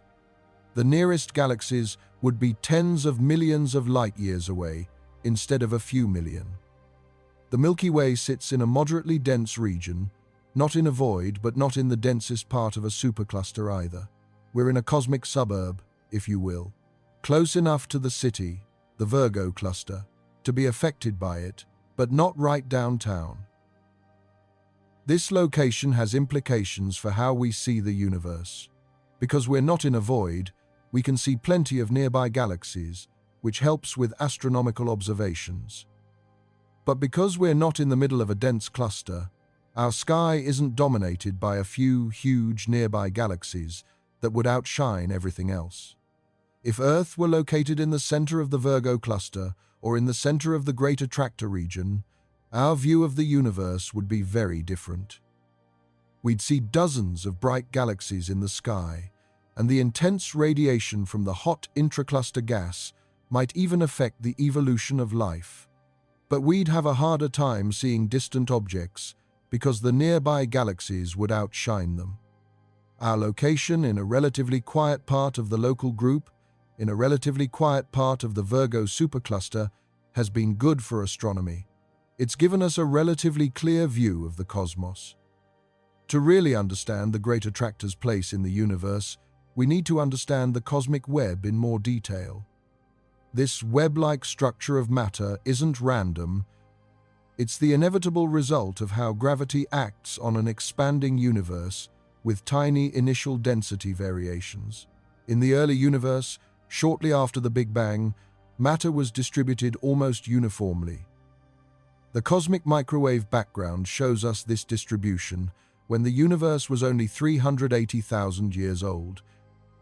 At that time, the density variations were incredibly small, only about 1 part in 100,000. Some regions were very slightly denser than average, others very slightly less dense. These variations were so small that they barely mattered at first. But gravity is relentless. Even the tiniest overdensity has slightly stronger gravity than its surroundings. That extra gravity pulls in more matter from nearby regions. This makes the overdensity slightly denser, which gives it slightly stronger gravity, which pulls in even more matter. Meanwhile, the underdense regions, the voids, are losing matter as it's pulled toward the overdensities. This makes the voids even emptier, which reduces their gravitational pull further, allowing more matter to escape. It's a positive feedback loop. Rich regions get richer, poor regions get poorer. Over millions of years, tiny variations grow into substantial differences in density. Over hundreds of millions of years, the densest regions collapse into the first galaxies and galaxy groups. Over billions of years, galaxies cluster together and clusters connect into filaments, creating the cosmic web. The structure we see today is the result of 13.8 billion years of gravitational amplification of those initial tiny variations. But the cosmic web isn't just random clustering. It has characteristic patterns and scales that tell us about the physics of structure formation. The typical size of voids, about 3 to 500 million light-years, reflects the scale of the largest underdensities in the early universe. The typical length of filaments, about 1 to 200 million light-years, reflects the scale of the largest overdensities that were able to collapse and connect before the expansion of space pulled them apart. And the masses of galaxy clusters, typically around 100 trillion to 1 quadrillion solar masses, reflect the amount of matter that can collect in the most overdense regions before various physical processes shut down further growth. The Great Attractor fits into this pattern. It's a convergence point where multiple filaments meet, creating a knot in the cosmic web. These convergence points are where you find the richest galaxy clusters and the strongest gravitational effects. Think of the cosmic web like a real spider's web. The web has structural nodes where many strands come together. These nodes are the strongest points, where forces concentrate. Between the nodes are the strands, thinner and lighter, but connecting everything into a network. And in between the strands are empty spaces where nothing connects. In the cosmic web, galaxy clusters are the nodes. Filaments of galaxies are the strands. Voids are the empty spaces. The Great Attractor is a particularly important node, but it's not unique. There are thousands of similar structures throughout the observable universe. What makes each one unique is its specific history, the particular pattern of smaller structures that merge to form it, the specific arrangement of filaments feeding it. But statistically, they're all examples of the same type of structure, convergence points in the cosmic web created by gravitational collapse. Studying the cosmic web on the largest scales reveals something profound about the universe. The same patterns repeat everywhere you look. Whether you're looking at our local neighborhood or at regions billions of light-years away, you see the same web-like structure, the same types of filaments and clusters and voids. This suggests that the universe is statistically homogeneous on large enough scales. If you average over volumes of about 1 billion light-years, the universe looks roughly the same everywhere. The average density is the same, the typical structures are the same, the statistical properties are the same. This is the cosmological principle in action, the fundamental assumption that the universe doesn't have a center or special locations. It's the same everywhere when viewed at large enough scales.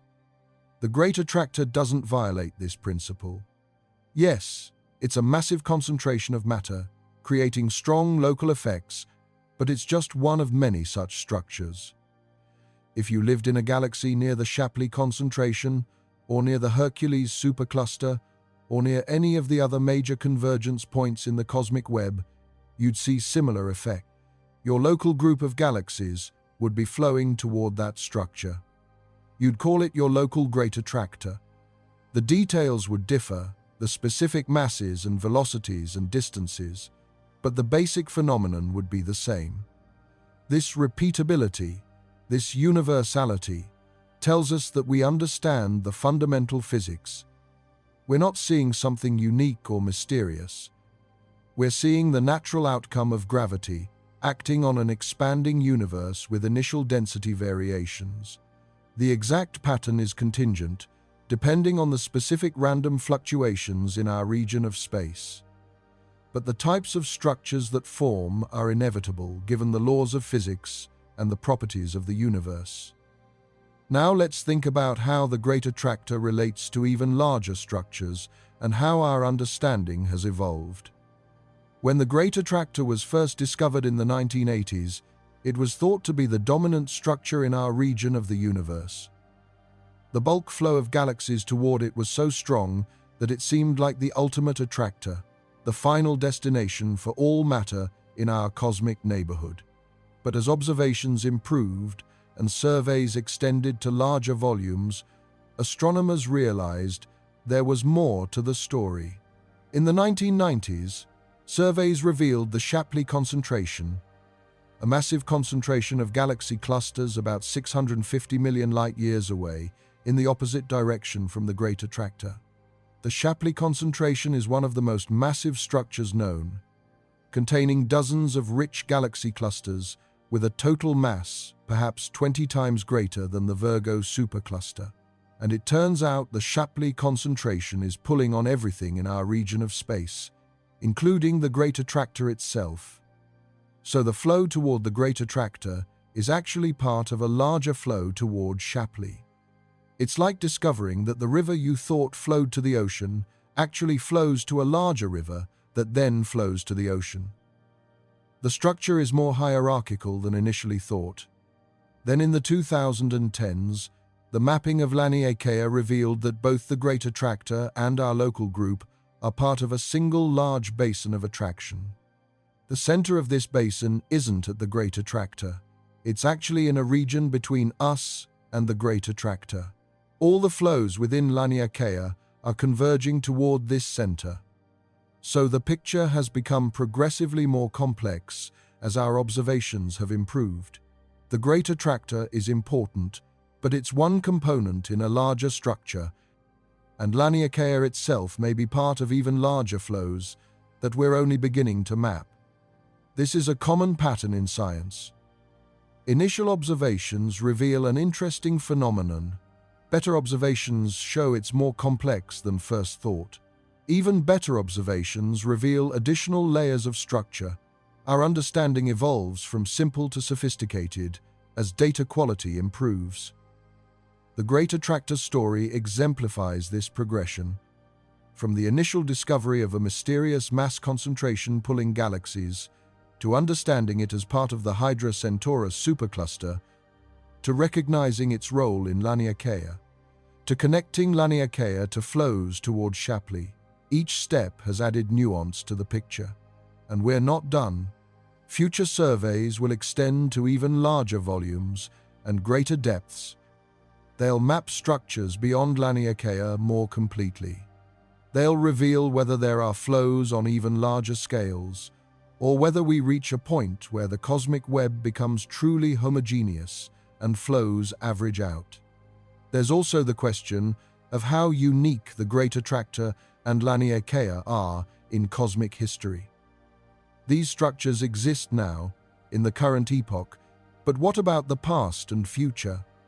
In the past, the universe was smaller and denser. Galaxy clusters were younger and less massive. The cosmic web was less developed, still in the early stages of formation. If you could have observed the Great Attractor region 10 billion years ago, you wouldn't have seen the massive concentration of galaxies that exists today. You'd see a region that was slightly overdense compared to its surroundings, with galaxies just beginning to cluster together. The flows toward it would be weaker because there was less mass to create gravitational attraction. The structure was still assembling. In the future, assuming the accelerating expansion continues, the Great Attractor and Laniakea will eventually be torn apart. The expansion of space will overcome gravity on these large scales, stretching the structure until different parts lose contact with each other. In perhaps 50 to 100 billion years, the parts of Laniakea that are currently flowing together will be receding from each other due to expansion. The Great Attractor region will still exist as a collection of gravitationally bound galaxy clusters, but it will no longer be connected to the rest of Laniakea by flows and filaments. Each cluster will be an isolated island in an ever-expanding universe. So structures like the Great Attractor and Laniakea are transient in a cosmic sense. They exist now, in the middle epoch of cosmic history, when the universe is old enough for structure to have grown significantly, but young enough that expansion hasn't yet torn everything apart. Future civilizations, if they exist trillions of years from now, in an accelerating universe, won't be able to see structures like this. They'll live in isolated galaxy clusters surrounded by vast emptiness, with all other structures having receded beyond the cosmic horizon. They won't be able to study the cosmic web or map large-scale flows or discover great attractors. They'll have a very different view of the cosmos than we do. This makes us fortunate in a sense. We live at a time when the universe's large-scale structure is visible and mappable. We can study the cosmic web, trace flows, discover massive structures like the Great Attractor. This window of opportunity won't last forever on cosmic timescales, and it's only been open for a very short time on human timescales. A century ago, we didn't even know other galaxies existed. We thought the Milky Way was the entire universe.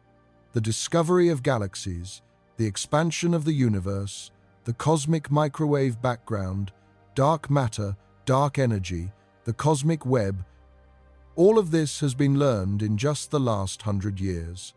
The Great Attractor was discovered less than 40 years ago. Laniakea was mapped less than 15 years ago. We're living through an extraordinary period of discovery when the large-scale structure of the universe is being revealed for the first time. And there's still more to learn, more structures to map, more flows to trace, more mysteries to solve. Is our location special in any way? Are we in a typical place in the universe, or is there something unusual about where we are? This is related to something called the Copernican principle, the idea that we don't occupy a special place in the cosmos. Earth isn't the center of the solar system, the Sun isn't the center of the galaxy, the Milky Way isn't the center of the universe. We're in an ordinary location, in an ordinary galaxy, in an ordinary part of the cosmic web. But some people argue that there might be selection effects at play.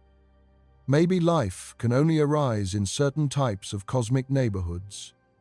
Maybe you need to be in a region that's not too dense, where mergers and disruptions are rare, but also not too empty, where heavy elements needed for life are scarce. If that's true, then the fact that we find ourselves in a moderately dense region isn't surprising. It's where life is possible, so of course that's where we are. This is called the anthropic principle, and it's controversial. Some scientists think it's a useful insight, others think it's vacuous and explains nothing. Either way, the fact remains that we're here, in the Milky Way, in the local group, in the outskirts of the Virgo supercluster, being pulled gently toward the Great Attractor while the universe expands around us. It's a specific location with specific properties, and those properties have shaped the history of our galaxy and the evolution of life within it. Let's think about this connection more deeply, about how structures like the Great Attractor affect the evolution of galaxies and potentially the emergence of life. Galaxies don't evolve in isolation. They're shaped by their environment, by the larger structures they're part of, by the flows and interactions they experience over billions of years. Galaxies in dense cluster environments evolve very differently from galaxies in the field, the relatively empty regions between clusters. In clusters, galaxies experience ram pressure stripping, where their motion through the hot intracluster gas strips away their own gas, shutting down star formation. They experience tidal interactions and mergers with other galaxies, which can trigger starbursts or turn spiral galaxies into ellipticals. They experience harassment, repeated close encounters with other galaxies that disturb their structure. All of these processes are more common and more severe in dense environments like the cores of rich clusters. In contrast, galaxies in the field or in small groups experience much milder environmental effects. They can retain their gas longer, continue forming stars for longer periods, maintain their spiral structure if they have it. They're less likely to merge, less likely to be disrupted. The Milky Way is in a relatively mild environment, part of a small group that's in the outskirts of a supercluster. We're being pulled toward denser regions by the Great Attractor, but we're far enough away that we haven't experienced the intense environmental processes that occur in cluster cores. This has likely been important for the Milky Way's evolution. Our galaxy has been able to maintain its spiral structure, continue forming stars at a moderate rate, build up a thin disk where the Sun and Solar System reside. If the Milky Way were located in the core of a rich cluster like the Coma cluster or the Virgo cluster, our evolution would have been very different. We might have lost much of our gas early on, becoming a red and dead elliptical galaxy with little ongoing star formation. The disk might never have formed properly, or it might have been disrupted by interactions with other galaxies. And this could have affected the formation of planetary systems and the emergence of life. The Sun formed in the galactic disk about 4.6 billion years ago from gas that had been enriched with heavy elements by previous generations of stars. That gas was able to persist in the disk and continue forming stars because the Milky Way was in a relatively calm environment. If we'd been in a dense cluster, that gas might have been stripped away, and the Sun and Solar System might never have formed, or they might have formed earlier from less enriched gas containing fewer heavy elements, which could have affected the formation of rocky planets like Earth. The connection between large-scale structure and the emergence of life is speculative but fascinating. Maybe life requires galaxies in particular types of environments, not too dense where disruptions are common, not too isolated where enrichment is slow. If that's true, then structures like the Great Attractor play a role in determining which parts of the universe are habitable. Regions being pulled toward great attractors might be in a sweet spot, enriched enough to have heavy elements, but not so dense that galaxies are severely disrupted. This is highly speculative, and there's no evidence for it yet. But it's an example of how understanding large-scale structure connects to fundamental questions about life and our place in the cosmos. The Great Attractor isn't just an abstract astronomical phenomenon. It's part of the gravitational landscape that has shaped the Milky Way's history and indirectly influenced the conditions that allowed Earth and life to exist. We're not just flowing toward the Great Attractor physically, we're connected to it historically through the chain of causation that led to our existence. There's also the question of what would happen if the Milky Way actually reached the Great Attractor region. We've established that due to cosmic expansion, we'll never get there. But let's imagine hypothetically that expansion suddenly stopped and gravity could pull structures together without interference. In that scenario, over billions of years, the Milky Way would fall into one of the clusters in the Great Attractor region, say the Norma cluster. As we entered the cluster, we'd experience the environmental effects I mentioned.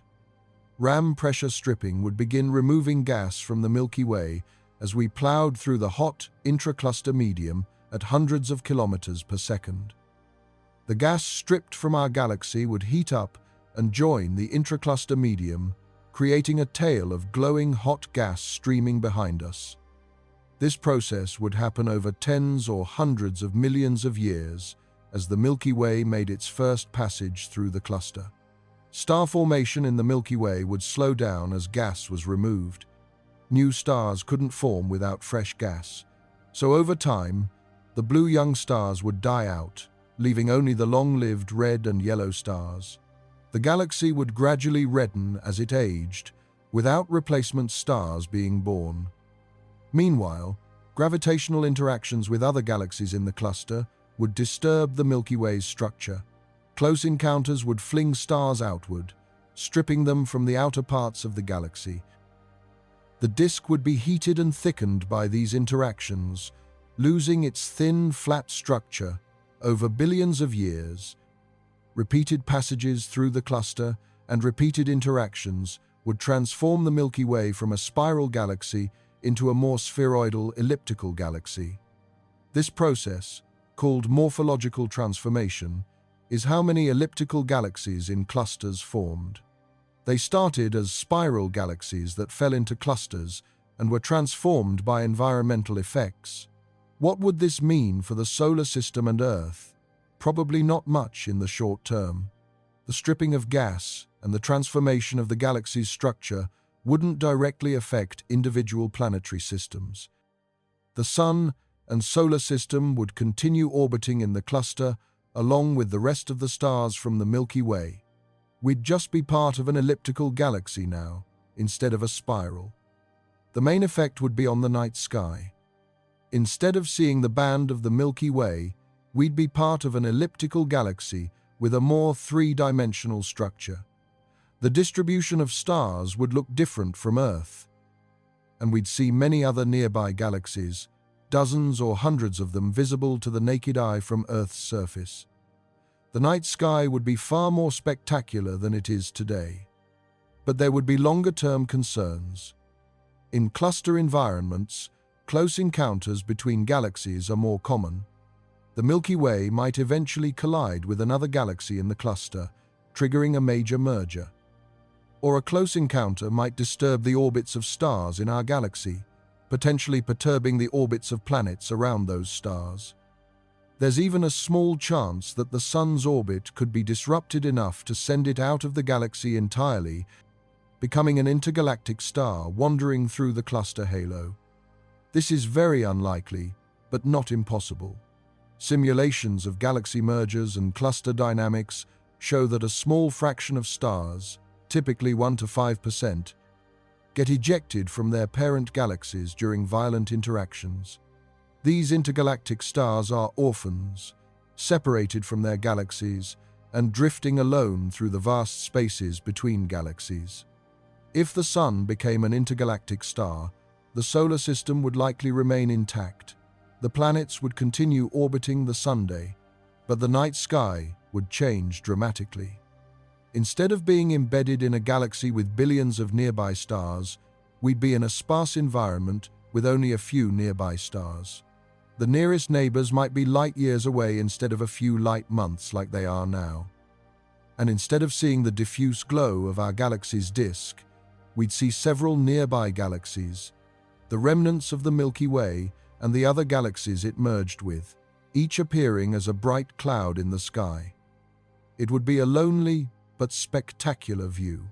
All of this is hypothetical since the expanding universe prevents us from actually reaching the Great Attractor. But these scenarios illustrate how large-scale structure affects galaxy evolution. The environment matters. Where a galaxy is located in the cosmic web determines its history. Galaxies in dense clusters evolve differently from galaxies in groups or the field. Galaxies being pulled toward massive attractors are on a trajectory toward denser environments where they'll experience stronger interactions. And these trajectories are set by the initial conditions of the universe, the pattern of density fluctuations in the early universe that seeded all future structure. In a very real sense, the Great Attractor and the flows it generates are echoes of the Big Bang. The tiny quantum fluctuations during inflation, amplified by billions of years of gravitational growth, have created the structures we see today. The Great Attractor is a descendant of those early fluctuations, a place where matter has concentrated because there was slightly more matter there to begin with. And the fact that we're being pulled toward it is a consequence of our own initial conditions. The fact that the matter that would eventually become the Milky Way happened to be in a region flowing toward that particular overdensity.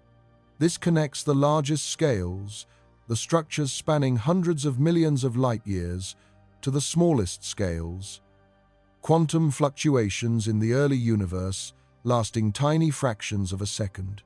The universe operates across this vast range of scales, with physics on one scale affecting physics on completely different scales.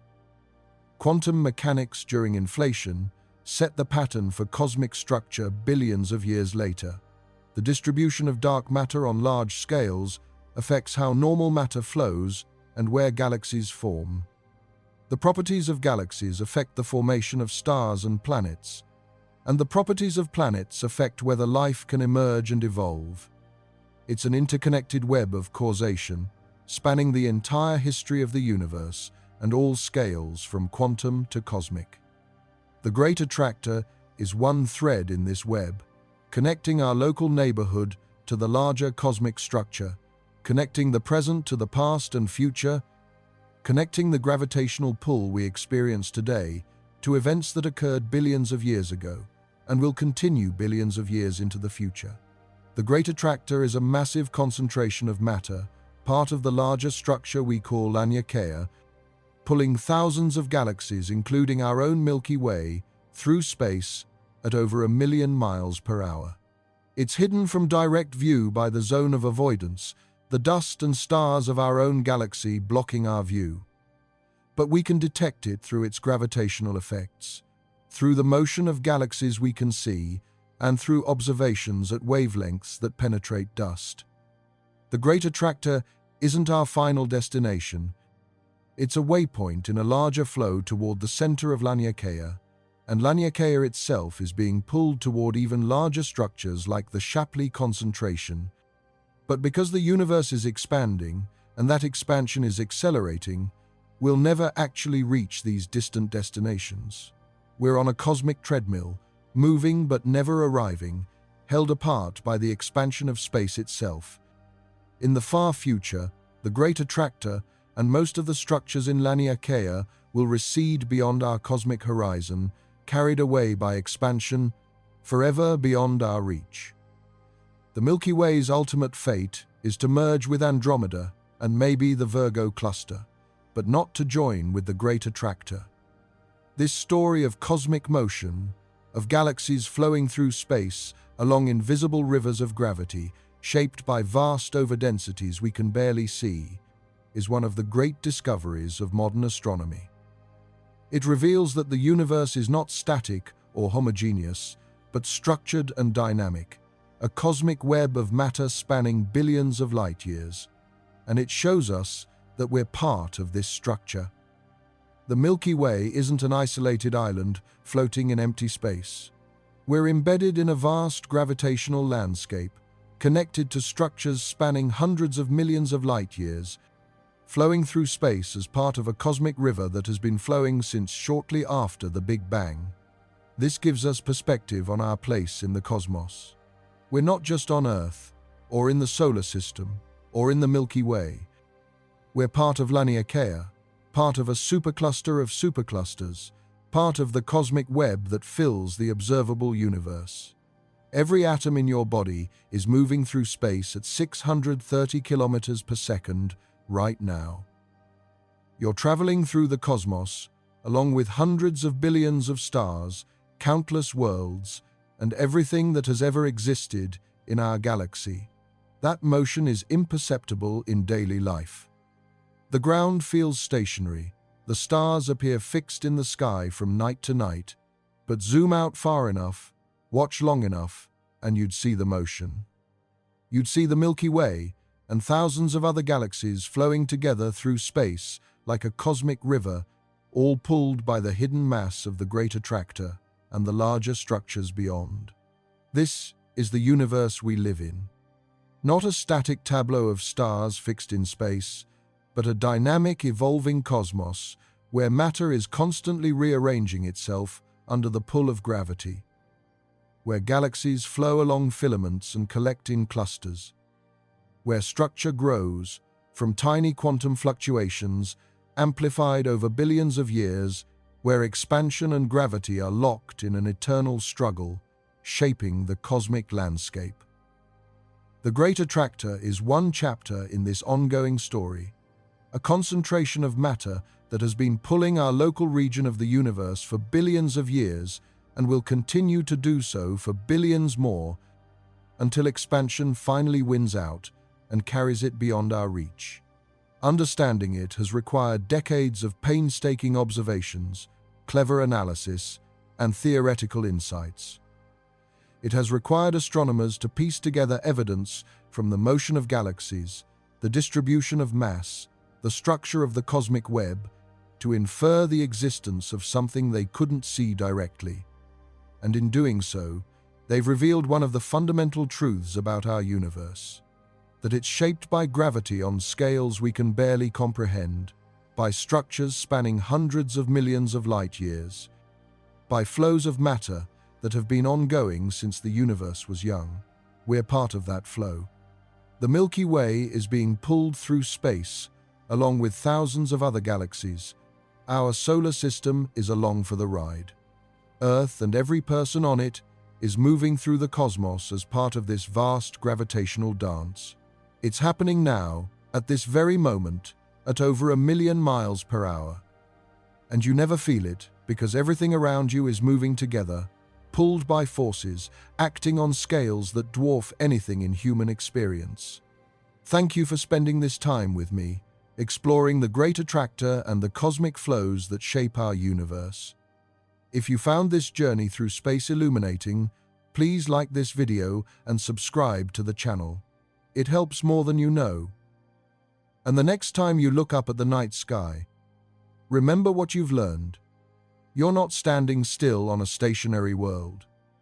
You're racing through space, pulled by invisible concentrations of mass, part of a cosmic river flowing through the universe. That's the reality of our existence. And it's far stranger and more wonderful than it appears. Good night, and keep looking up toward the hidden forces that shape our cosmic journey.